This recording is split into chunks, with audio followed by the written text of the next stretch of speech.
Hello guys, welcome back to the channel. Today we will study about obturation. अब obturation का मतलब क्या होता है कि हमने जो कैनाल को डिसइंफेक्ट किया है अब हम उसे सील करना है ताकि उसमें वापस बैक्टीरिया ना जाए, ताकि उसमें हमारा कोई जैसे कि मुंह में सलाइवा होता है तो सलाइवा ना जाए, ताकि उसमें वापस इन्फेक्शन हो। तो हमें ऑब्चुरेशन हमेशा जीपी को इतना अच्छे से सील करना चाहिए, एयर टाइट सील होना चाहिए कि वहां से ना पानी जाए, ना हवा जाए, ना स्मॉल बैक्टीरियाज वगैरह कुछ ना जाए। ऐसा सील होना चाहिए, हर्मेटिक सील होना चाहिए। लेकिन ऑब्चुरेशन का मतलब सिर्फ अपाइकल सील नहीं होता है जैसे हम कहते हैं कि टग बैक आना चाहिए। नो, ऑब्चुरेशन का मतलब होता है coronal seal as well as apical seal. तो सबसे पहले हमें क्या करना है, ऑब्चुरेशन करने के लिए हमें जीपी को सिलेक्ट करना है। आप कौन से नंबर का जीपी यूज करेंगे।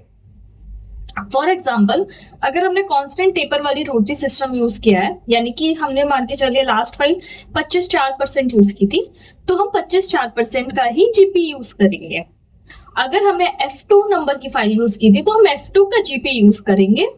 सी मार्केट में ना जीपीस जो आते हैं वो ऐसे ही आते हैं कि आपको 20-4% वाला जीपी चाहिए, 25-4 का चाहिए, कि F1 का चाहिए, कि F2 का चाहिए। तो आपकी जो लास्ट फाइल होगी आप उसी साइज का जीपी यूज करेंगे।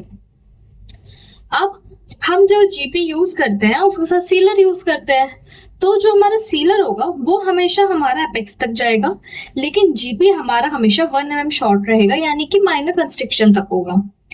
और कुछ केसेस में ऐसा होता है कि जो हम सीलर यूज कर रहे हैं वो थोड़ा सा बाहर चला जाता है, तो बाहर जाने की वजह से पेशेंट को पेन हो सकता है, लेकिन ये patient usually within a week ठीक हो जाता है। अगर आप एक्सरे वगैरह देखते हो, जो ऑब्जर्वेशंस की फोटो डालते हैं, तो उनमें आपने देखा होगा यहाँ पे एक बबल सा बना रहता है, ड्रॉप बनी होती है, जिसको बोलते हैं कि ओ वाओ बहुत अच्छा है, ये तो एकदम परफेक्ट सील हुई है। लेकिन ऐसा नहीं है। इसका मतलब ये होता है कि आपका जो सीलर है वो टूथ से बाहर चला गया, बियॉन्ड चला गया, एक्सट्रूड हो गया है। So it is a bad.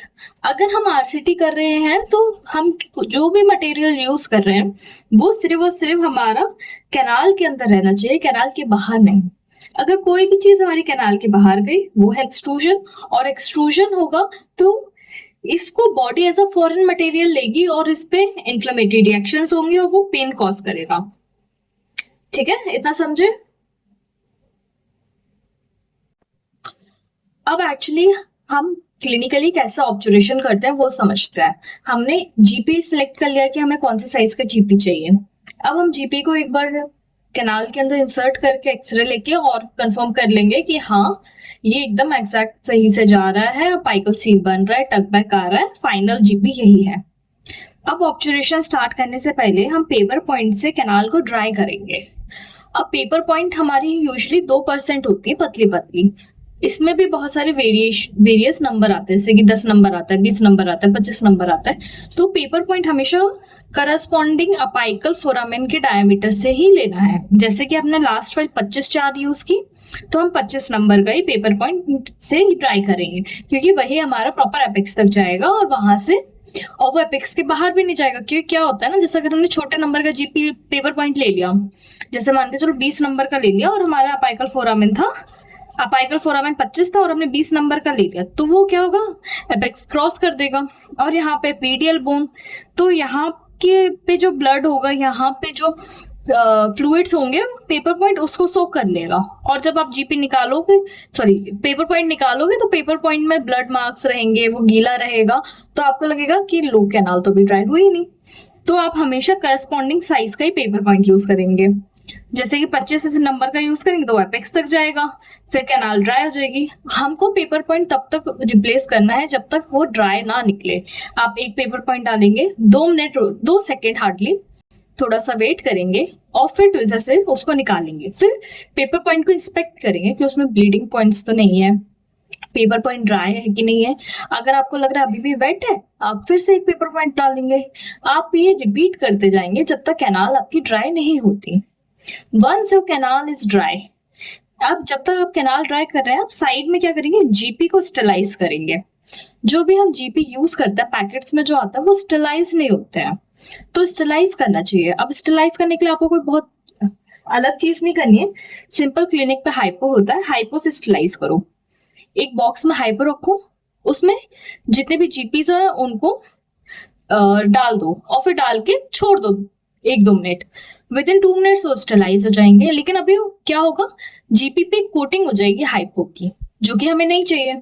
तो हम हाइपो के बाद जीपी को सलाइन में डाल के वॉश करना होगा। फिर सलाइन में आप डाल के वॉश करेंगे और किसी गॉच पीस से, जो स्टेलाइज गॉच पीस होंगे, उससे हम पैड ड्राई करके हमारे जो स्टेलाइज जीपीस है वो रेडी है।